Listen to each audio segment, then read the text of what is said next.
Hey folks, today I'd like to talk about the horoscope of King Charles III. Now, Charles has had a somewhat troubled life, the like of which you wouldn't wish upon your best friend. I mean, he's waited almost a whole lifetime to ascend the throne, and his mom, Queen Elizabeth I, had to be on her deathbed before she finally relinquished the royal scepter. So to date, he's only been, a king for less than a year. Now, this month, earlier this month, February 2024, he went into a hospital for treatment of a prostate condition. And when he emerged shortly thereafter, the official announcement was made that, he's got something else going on, and he'll be treated for cancer as well. So one naturally, speculates what's down there that is near the prostate that would get discovered in the course of that treatment. And so, one sort of speculates bladder, lower intestine, whatever. So I'd like to explore that with a cursory look at the medical aspects of his horoscope. But as I say, he's had a troubled life. His marriage to Diana Spencer was not a walk in the park. She was far more popular in the public eye than he was. Pretty much robbed him of the attention he perhaps craved. Her subsequent death, in the paparazzi pursuit in Paris, caused further, castigation of his role in their deteriorating marriage. Subsequently, his, rekindled relationship with Camilla Parker Bowles also wasn't a popular thing. And, subsequently, the, schism in the royal family, courtesy of, Prince Harry and Meghan Markle, further troubled, Charles' existence. So, it's not been an easy thing for him. But all of that in the background, especially in light of the medical issue now, has had some people, I think, speculating, partly because of the timing of the coronation event too. I believe some astrologers in the Western world speculated that his might be a brief reign. And so it's on that particular topic, those dual topics, his health condition and the prospect for his short duration reign. I'm going to discuss from an astrological perspective, from the point of view of Jyotish, and let's get into that right now.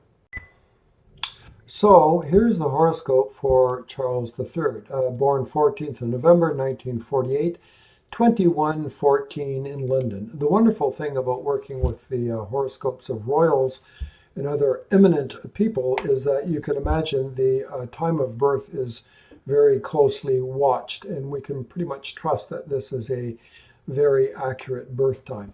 And so on the basis of that, what do we have? Cancer rising, and Lagnash, the moon, is in the 10th house with Rahu. So because the moon functions as both a trinal and a kendra lord, in this instance, it can act as a trinal lord in association with Rahu in a kendra, and Rahu will act as a proxy for 10th Lord Mars. So this forms one of what we call a nodal Raja Yoga. Effectively, moon coupled with Rahu acting as a proxy for Mars. Now, the moon is full, Mars is Swarashi, so this nodal Raja Yoga of moon and Rahu is, pretty robust. I mean, it's granted, given him the throne very late in life, but there you have it. That's one positive from this horoscope. There's a Dana Yoga formed here as well between Sun and Moon in mutual aspects. Moon is the first lord, Sun is the second lord. That's sort of mixed reviews. Moon is full, that's strong. Sun is debilitated in Libra and is also Sandhi in the very last degree of the sign. So, that's a mixed condition kind of moon. There is what we call a Parvata Yoga. That's where the dispositor of the Lagnash moon is Mars. Swarashi in its own sign, that's redundant, but Swarashi in a trikona. So that's quite positive. And it lends, something to the personality, character, stature of the individual. Now, there's a couple of debilitated grahas in this horoscope. One is the aforementioned Sun, debilitated in Libra. The other is Venus, debilitated in Virgo. Now, I'm not going to go through the whole protocol of analysis to see whether Sun and or Venus achieve Nicha Bhanga status, that is, some improvement or amelioration of their condition by virtue of, the condition of their dispositors, the grahas that own the sign in which they would be exalted, the graha that owns the sign that would be exalted in the sign in which they are debilitated, so on and forth. There's a full protocol for that, but it would take me too much time to go through that. Suffice to say that the Sun scores about 25% of its potential recovery from its debilitation status, therefore remains kind of weak and lackluster. Venus scores about 33% in terms of recovery from its debilitation, and so that is the stronger of the two. And if you look a little closer at this horoscope too, you'll see Venus in Virgo ruled by Mercury, while Mercury is in Libra ruled by Venus. So there you have a Parivartana Yoga. What is called a Kala Parivartana Yoga, that is an exchange involving the third lord and any of the other lords of other bhavas. So this is a kind of it's a Parivartana with some, accompanying challenges. Sort of throws roadblocks in a person's path, and yet, by virtue of the Parivartana, it resolves some of the problematic issues, more or less to satisfaction, but with a certain degree of struggle. So Venus is the one here that, enjoys the improvement because it recovers, its status to some degree. And so the fourth house matters are somewhat strengthened. So these involve, the mother, property, vehicles, general sense of happiness in life. And, in my preamble at the outset, Charles has endured a lot of frustration in the course of his life, but ultimately, he was, coupled with the love of his life, Camilla Parker Bowles, and thereafter, things have been better for him than they were in his earlier years. So there is that. Now, flash forward to current times. He's now in Jupiter Dasha and Sun Bhukti, where he was, diagnosed and hospitalized for prostate condition, and thereafter discovered, something else going on, and for which he's now receiving treatment for a cancer, unspecified. So, we speculate. So have a look at the Dasha Lord Jupiter. Jupiter is strong in its own sign in the 6th house, and that is certainly good for, bodily integrity, and, can serve him well for many years. Of course, everything has its time limit or shelf life, as it were. Worthy of note is, given any period Lord, it will give results for itself. Jupiter here, Lord of the 6th in the 6th, certainly good for health. Lord of the 9th in the 6th, not so good for relationships with one's father. But, that's sort of history now. But the other thing that comes to bear in this is that a period Lord also gives a result for its star Lord, its nakshatra Lord. So Jupiter occupies a Ketu nakshatra. So in its dasha, it will give results for Ketu as well, too. Now, the Rahu-Ketu axis afflicts his ascendant lord, the moon. And so that will, certainly cause trouble in the course of life. And it afflicts his son as well, too. Both of which, might be construed to, have some bearing upon his physical well-being. Certainly, its affliction to the moon is a factor in that regard.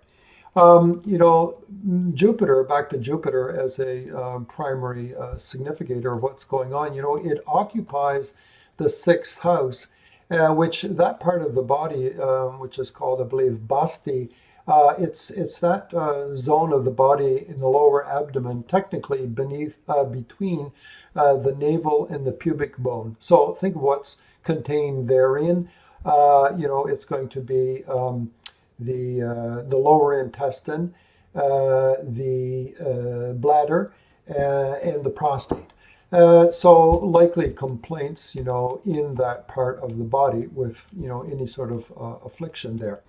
Now, mind you, Jupiter is not afflicted in this horoscope, but its nakshatra dispositor, Ketu, is afflicted by a debilitated sun, also aspected by Saturn as well, and therein lies, some source of difficulty. Now, onto moon bhukti, which will start, this spring, early summer. I think it's in May that it begins, and will run for about a year and a half. So Jupiter Dasha, moon bhukti. He's currently in sun bhukti, going to go into moon bhukti in May. It'll run for 18 months. So what about the moon? So the moon is his ascendant lord, and becomes a more, significant symbol for physical ills of some sort, because it's Lagnesh, and it is indeed afflicted by the Rahu Ketu axis, by the debilitated sun as well too. Now, moon as well is in a Ketu nakshatra. And so again, it invokes, the problems associated with Ketu. One of those associations for the Rahu Ketu axis is so-called wasting diseases, among which, we can include cancerous conditions as well too. Okay, so I need a brief pause here while I change a horoscope. Okay, so now what I've done here is I've just changed out the the Rashi Kundali, the birth horoscope, and I've put in those two amshas, vargas, that are most representative of health conditions. The D6, which you can see here, it's labeled disease.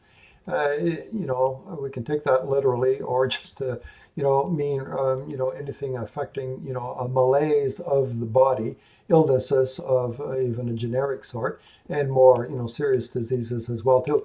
And the D8, which here it's labeled in the software accidents, but we can also use it as being representational for surgeries or any sort of medical intervention. So now that we've got those two amshas on board, and the reason now we can allow them some significance is the fact that we've got a seemingly very accurately timed birth chart, 9:14 in the evening, and so the amshas, which are generally vulnerable to birth time discrepancies, we feel like we're standing on more solid ground with the horoscope of Charles and other eminent personages whose birth times were tracked carefully for the sake of posterity. So let's have a look in the D6, reflective of illness and disease. So what are we interested in first? The Dasha Lord Jupiter. So here is Jupiter in the sixth house. Now, in the amshas, according to Sheshadri Iyer, who was a mathematical astrologer of yesteryear, who spent a huge amount of time analyzing the amshas and developed very detailed protocol for their analysis. Houses 6, 8, and 12 in the amshas, of course, are negative. They're Trikishtanas, and of course, planets in there are problematic placements. But in Sheshadri Iyer's system, the third house is equally problematic.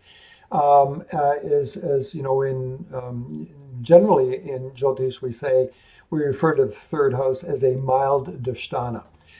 So not as bad as the Trikishtanas, but almost. But in Sheshadri Iyer's system of Amsha Vichara, the third house is every bit as bad as 6, 8, and 12. So houses 3, 6, 8, and 12 are negative. The Kendras and Turkonas are positive, and houses 2 and 11 are what we'd call positive neutral. Okay, so let's get to this. Now, Jupiter, the Dasha Lord, occupies the sixth house. That's indisputably a Trikishtana, and that's problematic for health circumstances, in a general sense, during Jupiter's period. Now, the Sun period is current and soon to be over. The sun bhukti, I should specify. And it's in a positive house, but it's afflicted by Mars, and yet it's stabilized by Jupiter. So, it's not so bad off, but, of a certain age, everyone's going to, have something or other problematic for them. What's of interest is the next bhukti, which is the moon, which begins in May. So this will be following hard on the heels of his, prostate surgery and cancer treatment for some part of the body as yet unspecified, and maybe that will still be ongoing. We don't know at this point. But what's the prognosis? That's the whole point of my discussion today. So the moon occupies the sixth house as well too. Now, this is a bit of a mixed bag. Certainly the fact that it's in Trikasthana is problematic. That's the most significant factor when a period lord is in a Trikasthana. But are there any sort of, ameliorating circumstances? Well, let's see. The moon is exalted. That's positive. It's stabilized by a benefic, Jupiter. That's positive. And that's it. That's all. There's nothing else going on here. Okay, so that's problematic, but, it's not the end of the world because Jupiter's there as some support. And the moon itself is exalted. But it's in a Trikasthana, and that is problematic. Go over to the D8, where we're now, considering something of remedial measures of some sort. See where the Jupiter is. Jupiter occupies the third house. Now we say that's a negative house, just as bad as 6, 8, or 12. So Jupiter in a negative house is problematic. What's its status? It's ordinary by sign. There's an aspect on it from Saturn. That's the only thing. So it's in a negative placement and it's afflicted by Saturn. So not so good. Then we look at the bhukti, moon, and I'm concentrating on what's coming, very soon in May, and then running for 18 months up until September of 2025. So the moon, this is in a positive neutral house, the 11th. The moon is exalted. That's fine. And what else? Well, it's aspected by one malefic, the sun. It's aspected by another malefic, Saturn, although it is stabilized by one benefic, Jupiter. Meanwhile, there's a different kind of yoga formed in these amshas, according to Sheshadri Iyer, where you have to imagine a kind of an axis down the middle wherein there lies a mirror. And so Moon and Jupiter are equidistant from the ascendant, and so they form what is called the Shubha Sankhya Yoga. And that's a bit of a saving grace for the Moon as well too, and says, well, indeed, for the Jupiter Dasha and for the Moon Bhukti, so these remedial measures, whatever that may be forthcoming, may be, instrumental in, in improving his condition to a fair degree. To what degree? Well, I don't know, because we don't know the extent of the ailment. So speculation was already in place that, perhaps his reign would not be a long one. And as I said, I think this arose when certain Western astrologers looked at the coronation chart and said, this would not seem to be a long-lasting reign. So now put the 2 and 2 together, the medical condition, and some earlier independent opinion about short reign. Is there anything to that? So to get closer to that whole thing, I want to take a closer look at that too, through the agency of yet another 2 amshas. Bear with me just a moment, and I'm going to change the amshas, and we'll look into that. Okay, so here we are now, and I've changed these 2 amshas, the D6 and the D8, to the D10 and the D11. Now, the D10, as it's labeled here in this software, great successes, is often used as a sort of a measure or a symbol of one's professional accomplishments, one's social status, one's karma in terms of work in the world, so on and so forth. So it's often used as an indicator of a career. The D11 can be used. It's got an odd name here, cure, but the Ekadashamsha in Ayur system is used for notable achievements, and so it can be used for to determine winners of political contests, elections. It can be used to determine the likelihood of winning significant industry awards like the Academy Awards or any other sort of Nobel Prize, let's say, or anything like that. And also to indicate significant monetary winnings, whether that's a lottery or the money that comes along with a Nobel Prize or a literary Booker Prize or anything like that. So the D11 in Ayur's measure is a significant amsha in terms of measuring these significant successes. And of course, the flip side is failures, significant loss of money or loss of face or loss of position, loss of, dignity of some kind or other. So, if you're looking at boxing championships, you might look at the D11 for, whether the person would be a winner or loser of the World Heavyweight Championship or something like that, along with the D10. So my point here is that we can use the D10 and D11 as a pair of amshas for social status, just as we did with the D6 and D8 with respect to health conditions. So let's have a closer look at this now. So recall that Charles is running Jupiter Dasha. So where's Jupiter? Here's Jupiter in the 8th house, a Trikashtana. So that is certainly negative. What else is going on here, however? In terms of associations and aspects, it's with Mercury, a benefic. That's fine.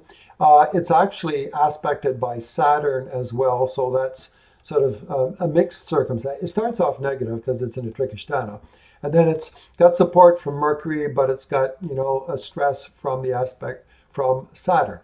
And that's it for association and aspects. But there is a parivartana going on here between Saturn and Jupiter. However, what does that do? It merely switches Jupiter from one Trikashtana to another. Although once, in our mind's eye, if it's back here in the 6th house, it actually enjoys some relief because it would no longer have the aspect of Saturn upon it. It would be associated with benefic Venus, and it would be aspected by benefic Moon. So this parivartana that exists with Jupiter and Saturn actually improves Jupiter's situation. So it can indicate a period of, trial and tribulation, the whole of the Jupiter dasha, with some sort of a relief or improvement. But that's a long span of time. What about the moon bhukti that is soon to come? Well, if you look at the moon, here's the moon in the 12th house, a Trikashtana. Okay, distinctly negative. Any associates? No. What about aspects? Well, there's an aspect from benefic Jupiter, but there's also an aspect from malefic Saturn. So that sort of leaves us pretty much where we started.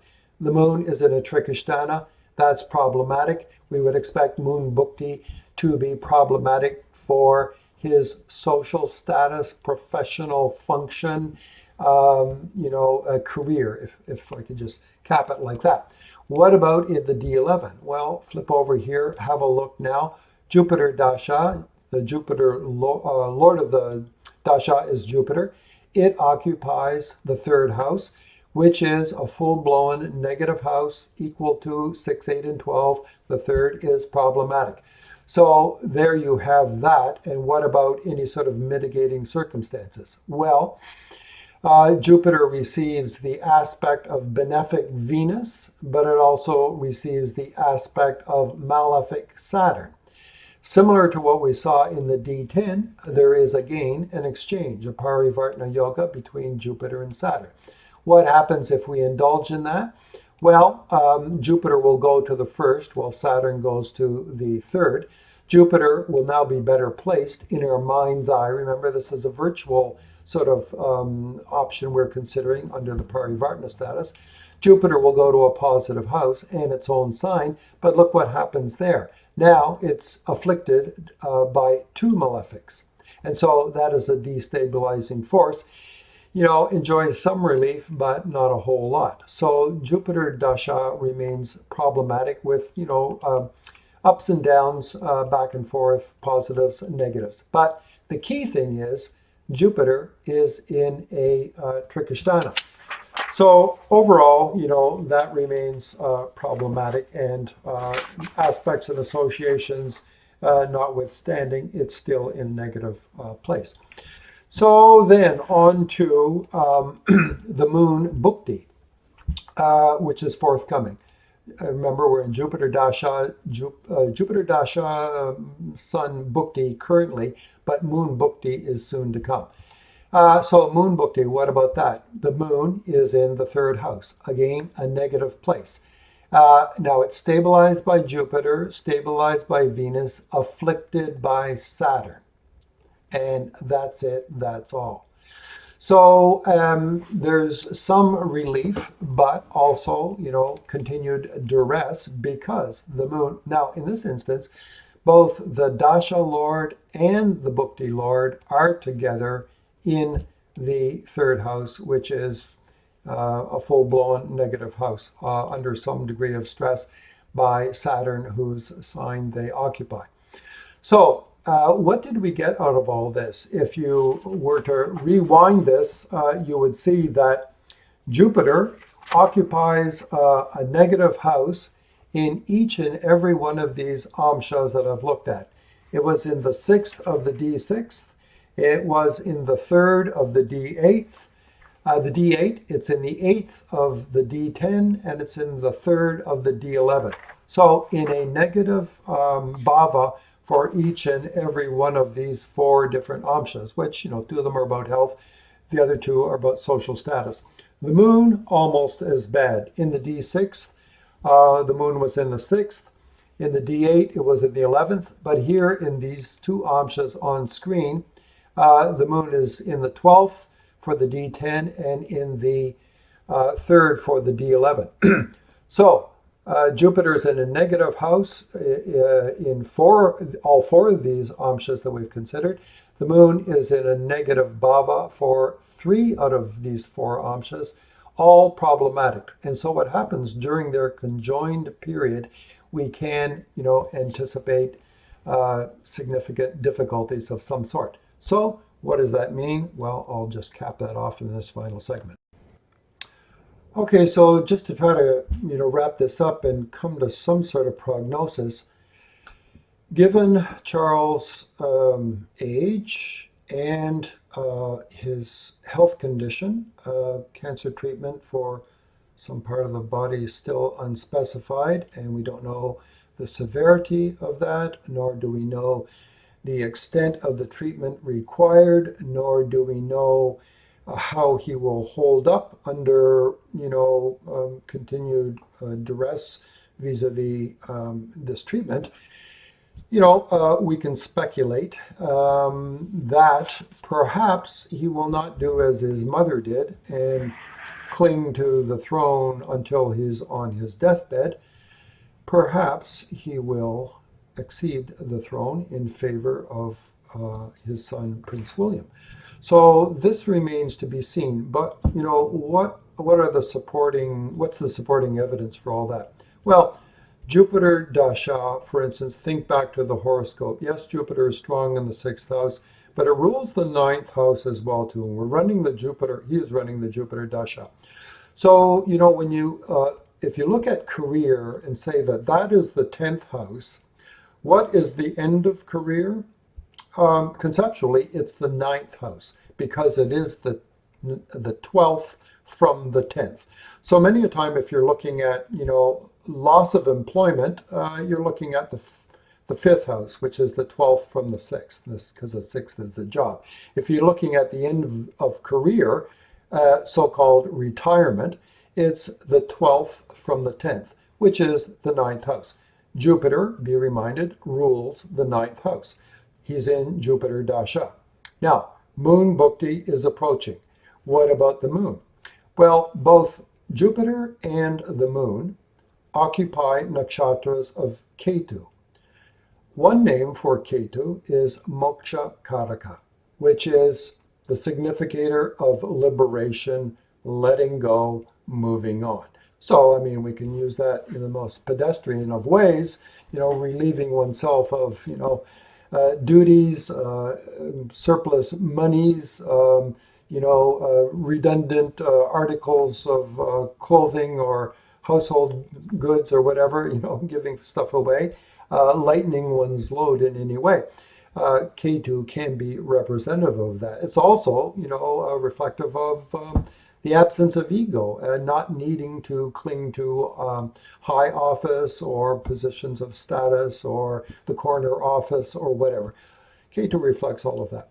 So he's running Jupiter Dasha, Moon Bhukti, both of which occupy nakshatras of Ketu, which is Moksha Karaka, which can encourage some of that sensibility. Meanwhile, he's running Jupiter Dasha, which is the Lord of the 12th, Lord of the 9th, which is 12 from the 10th, and can reflect retirement as well too. So, I'm speculating, but I'm also speculating with a certain, degree of evidence, or interpretive evidence, if you will. So, I won't say more about that, except look forward to April 2025. That's still another year and 2 months away. But during that time, there will be quite a few significant transits going on at that time. When the sun will be in Pisces, and every other graha except for Jupiter and Ketu will also be in Pisces, and in fact in Pisces, or I should say in nakshatras ruled by Jupiter, tail end of Aquarius, early part of Pisces, very early part of Pisces, all in the nakshatra of Jupiter, which, be reminded, is the Lord of the 9th and can indicate retirement from position. Okay, so there you have it. We wait along with the rest of the UK and the world to see how his treatment is going and how his health progresses and what will become next of the monarchy. Okay, that's it for today. Thanks again for watching. Please stay tuned.